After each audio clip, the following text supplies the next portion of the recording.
क्या जब तक हम अविवाहित थे, यह बात हमारी समझ से परे थी कि पत्नियों की नज़र अपने पतियों पर कम उनकी पॉकेट पर अधिक होती है। तब यह सुनकर ऐसा लगता था मानो पत्नी कोई सुल्ताना डाकू हो, जो पति की जेब पर डाका डाल कर दरिया दिली से अपने और अपने बच्चों के ऊपर पैसा लुटाती हो। जो भी हो, अविवाहित रहते हुए हम कभी भी इस बात से इत्तेफाक न रख सके कि पत्नी की नज़र पति की पॉकेट पर होती है। तब तो शादी के ख्याल मात्र से ही मन में खुशी का बैंड बाजा बजने लगता था।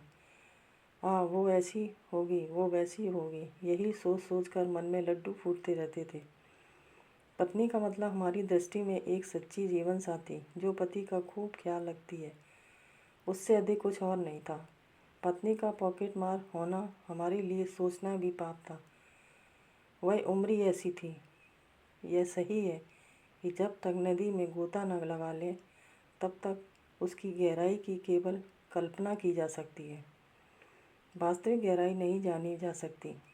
ऊँट को अपनी ऊंचाई का सही आवाज़ तब तक नहीं होता जब तक वह पहाड़ के नीचे से ना निकल जाए।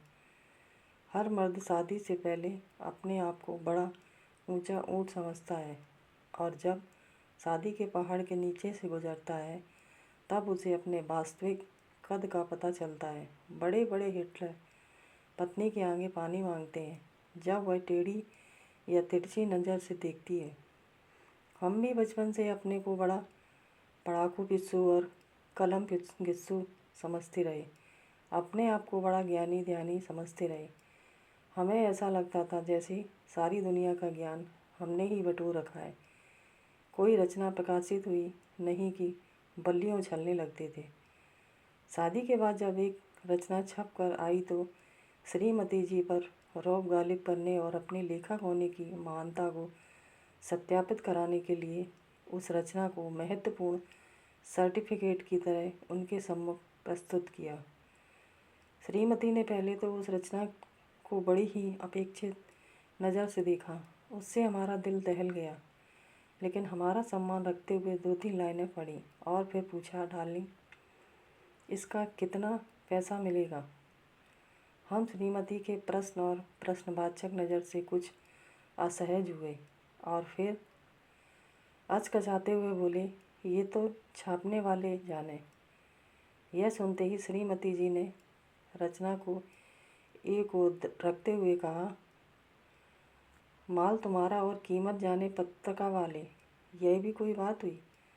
हमने श्रीमती जी को थोड़ा समझाते हुए कहा, अभी हम इतने बड़े कालिदास नहीं हुए कि अपनी रचनाओं की कीमत स्वयं तय करें। वे छाप देते हैं, क्या यह कम बड़ी बात है? टाइम वेस्ट और कुछ नहीं। श्रीमती जी हमें बालक की तरह नसीहत देते हुए बोली। उस दिन हमें कुछ लगा कि पत्नियां पॉकेट मार भी होती हैं, पैसे पर नज़र रखती हैं। उस दिन हमें सचमुच यह भी लगा कि अपन की औकात क्या है। मन तो हुआ कि सब लिखना पढ़ना छोड़ दें और डिग्री कॉलेज की लेक्चरी में ही अपनी ज़िंदगी काट दें। पर लिखने का कीड़ा जिसे काटता है ना, वही जानता है इसके काटने के दर्द में कितना मज़ा होता है।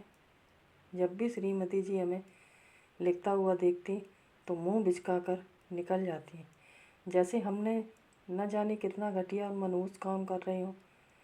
उस समय श्रीमती जी की नज़र में हम स्वयं को कितना लज्जित महसूस करते, उसका वर्णन करना मुश्किल है। इस अपमान से बचने का हमारे पास एक ही रास्ता बचा था कि श्रीमती की नज़रों से बचकर चोरी छिपे लिखा जाए। एक दिन ऐसा हुआ कि हमने अपना सीना कुछ चौड़ा महसूस किया। हुआ यह कि 2 रचनाओं के चेक एक साथ आ गए।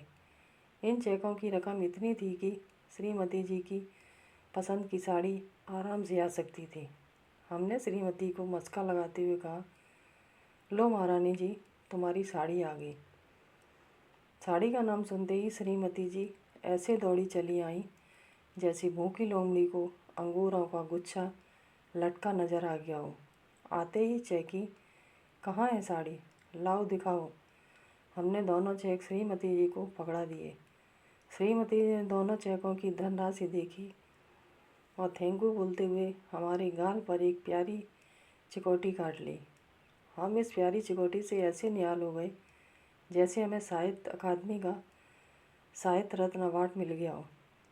हमें एक बार की यह ख्वाब आया कि श्रीमती जी यह तो पूछेंगी कि किन रचनाओं से यह धनराशि प्राप्त हुई है, लेकिन उन्होंने यह पूछने की जहमत नहीं उठाई। बस कसी हुई नज़र से इतना कहा, जहाँ से ये चेक आए हैं वहीं रचना भेजा करो, मुफ्त वालों के लिए लिखने की ज़रूरत नहीं है। हम मान गए कि श्रीमती को हमारी रचनाओं से मतलब नहीं, उनकी नज़र सिर्फ आने वाली चेकों पर है। इसके बाद जब कभी भी पोस्टमैन आता तो हमसे पहले श्रीमती जी उसके दर्शन के लिए पहुंच जाती। एक दिन पोस्टमैन की आवाज़ आते ही श्रीमती जी रसोई से दौड़ती हुई दरवाजे पर पहुंची। हम भी चहलकदमी करते हुए श्रीमती जी के पीछे पीछे दरवाजे तक पहुंचे। पोस्टमैन बोला, बाबूजी, आपका मनी ऑर्डर है। श्रीमती जी हमें बिना कोई अवसर दिए तुरंत बोली, कितने का है? मैडम जी 50 रुपये का। क्या क्या कहा? 50 रुपये का? श्रीमती जी ऐसे मुंह बनाकर बोली जैसे पोस्टमैन से बोलने में गलती हो गई हो। हमने स्थिति को संभालते हुए कहा, अरे भाई ठीक से देखो, आजकल 50 रुपये कोई नहीं बेचता, 500 रुपये का होगा। हमारे कहने पर पोस्टमैन ने एक बार फिर से मनी ऑर्डर को देखा, धनी राशि अंकों में देखी, शब्दों में देखी, फिर आश्वस्त होकर बोला, बाबूजी 50 रुपये का ही है। जैसे ही पोस्टमैन ने 50 रुपये का नोट निकाल कर श्रीमती जी की ओर बढ़ाया तो वे खिन्न होकर बोली, यह दौलत इन्हीं को दे दो, बच्चे टॉफ़ी खा लेंगे। पोस्टमैन ने व्यंग्यात्मक मुस्कुराहट के साथ वह 50 रुपये का नोट हमारी ओर बढ़ा दिया। मेरे लिए तो वह 50 रुपये का नोट भी किसी पुरस्कार से कम नहीं था, लेकिन श्रीमती जी के खिन्नता भरे व्यंग्यबाण और पोस्टमैन की व्यंग्यात्मक हंसी ऐसी लग रही थी जैसे हिंदी का लेखक दीनहीन गया गुजरा फालतू का प्राणी हो, जिसको कोई कई प्रकार से अपमानित किया जा सकता हो और बड़ी आसानी से मखौल का पात्र बनाया जा सकता हो। उस दिन श्रीमती जी की नज़र में हम 50 रुपये के आदमी बनकर रह गए थे। दोस्तों, आपको हमारी कहानी पसंद आई हो तो प्लीज़ लाइक और सब्सक्राइब करें। धन्यवाद। जय हिंद, जय भारत।